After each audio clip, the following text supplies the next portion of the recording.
어제는 우리 구주 예수님께서 사망 권세를 이기시고 부활하신 부활절이었습니다. 부활하신 주님께서 오늘 또 우리 삶에 찾아오셔서 부활의 권능으로 이 아침에도 새롭게 하시기를 간절히 소망합니다. 우리 주 예수님은 말할 수 없는 고난을 또 고통을 겪으시고 십자가에서 확실히 죽으셨습니다. 하지만 하나님께서는 그 예수님을 죽음에서 건지시고 그를 다시 살리셨습니다. 성경이 증거하는 바대로 잠자는 자들의 첫 열매가 되게 하신 것입니다. 이는 예수 그리스도의 희생 제사를 하나님께서 받으시고 그리고 모든 죄를 예수 그리스도께서 대속하신 그 모든 죄의 값을 하나님께서 받으셨다라는 것이며 모든 참되게 믿는 자에게 소망을 주시고 영생을 주시며 하나님만이 우리 생명의 주관자가 되심을 확실히 보여주신 사건입니다.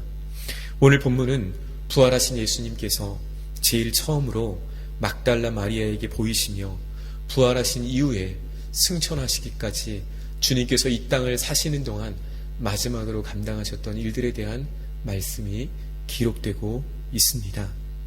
가장 낮은 사람의 모습으로 이 땅에 처음 오신 예수님은 부활하신 이후에도 가장 연약하고 가장 천한 여자였던 마리아를 찾아오셨습니다. 그리고 그녀에게 자신을 보이시고 은혜를 베풀어 주셨습니다. 또 얼마 후 예수님은 길을 가던 두 제자에게 나타나셨습니다. 누가복음에서는 이 제자들이 엠마오로 가는 중이었고 이들이 처음에는 자신과 동행하는 그 예수님을 알아보지 못하다 마침내 예수님을 알아보았다라고 기록하고 있습니다. 그리고 그들이 가던 길을 돌이켜 다시 예루살렘으로 돌아가 제자들에게 예수님이 부활하셨다라는 이 부활의 소식을 전했다라고 기록하고 있습니다. 부활하신 예수님을 만난 마리아와 두 제자의 증언에도 불구하고 제자들은 오늘 말씀과 같이 그것을 믿지 못하였습니다. 누가의 표현을 빌리자면 그들은 예수님의 부활 소식을 듣고서도 그것을 믿지 않았을 뿐만 아니라 허탄한 듯 들었다라고 말하고 있습니다. 우리말로 바꿔보면 어처구니 없는 소리, 헛소리로 들었다라는 것입니다. 예수님의 제자들 중에서 예수님께서 부활하실 것이라는 그 예언의 말씀을 들은 사람이 아무도 없었을까요? 그렇지 않습니다. 그들은 예수님이 죽으시고 다시 살아나실 것이라는 말씀을 분명히 들었습니다. 그런데 오늘 그들이 모두 예수님의 부활을 믿지 못하고 또 예수님의 부활의 소식을 들었음에도 불구하고 그것을 허탄한 듯 그것을 어처구니 없는 소리로 들었던 이유가 어디에 있을까요? 그들은 하나같이 눈에 보이지 않고 오늘 하나님 말씀이 눈에 보이지 않고 오늘 그들의 눈에 보이는 것은 무거운 현실, 답답한 상황, 그리고 눈에 보이지 않는 안타까운 현실들, 그 오늘의 문제에만 눌려 있었기 때문입니다. 오늘 하나님의 말씀이 아닌 그들의 문제와 상황과 현실에 눌려 있을 때 저들을 찾아온 것은 한없는 두려움과 그리고 걱정과 불안과 아픔이었습니다. 오늘 우리도 이와 같을 때가 있습니다. 우리가 하나님 말씀을 몰라서 하나님 말씀을 듣지 않았기 때문에 두려워하고 근심하는 것입니까? 오늘 하나님 말씀이 무엇인지 알지 못하기 때문에 걱정하고 불안해하는 것이 아닙니다. 우리는 이미 주님의 말씀을 잘 알고 있습니다. 그런데 오늘 우리가 가진 현실을 바라보니 오늘 우리가 가진 상황을 바라보니 그 말씀이 내 삶에 영향을 끼치지 못하게 된 것입니다. 오늘 막막한 내 상황에 매이고 오늘 답답한 내 현실로 인하여서 하나님 말씀이 내 삶에 살아 역사하는 것을 가로막고 있지는 않으십니까? 오늘 주 안에 사랑하는 여러분, 믿음이 무엇입니까? 믿음은 내 자신의 강한 의지나 신념이 아닙니다. 믿음은 살아계신 하나님과 그리고 그분의 말씀이 오늘 내 삶에 실제로 이루어진다라는 것을 온전히 신뢰하는 것입니다. 오늘 내 상황과 내 현실과 내 문제가 크고 오늘 내 상황과 문제가 크고 또 무겁지만 그것보다 크신 하나님의 능력이 오늘 하나님과 그분의 말씀 가운데 있음을 온전히 신뢰하고 나아가는 것, 그분을 의지하는 것, 이것이 바로 믿음인 줄로 믿습니다. 오늘 예수님은 믿음 없는 제자들을 찾아가셨습니다. 그리고 그들의 믿음 없음과 그들의 완악함을 꾸짖으셨습니다. 하지만 오늘 부활하신 주님께서 그 제자들을 찾아가신 이유는 거기에만 있지 않았습니다. 오늘 그들이 얼마나 믿음이 없는지, 그들이 얼마나 완악한지 그것을 꾸짖고 그들을 꾸중하시는 것에 그들을 찾아가신 이유가 있는 것이 아니라 오늘 15절 이하에서 주님이 그들을 찾아가신 이유가 오늘 다시 한번 우리에게 기록되고 보여지고 있습니다. 부활하신 예수님이 예수님의 말씀을 기억하지 못하고 현실과 또 상황과 문제에 눌려 절망하고 있는 제자들을 찾아가신 이유는 그들을 일깨워 주시고 부활이 진실이라는 것을, 예수님이 진실로 살아나셨다라는 것을 일깨워 주실 뿐만 아니라 오늘 말씀을 보면 그들에게 놀라운 사명을 더하시기 위하여 그들을 찾아가셨다라고 말씀은 우리에게 증거하고 있습니다. 그것이 구체적으로 무엇입니까? 15절과 16절의 말씀을 함께 읽겠습니다.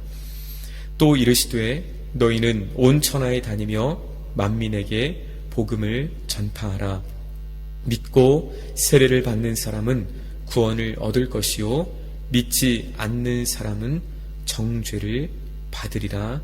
아멘. 복음이 무엇입니까?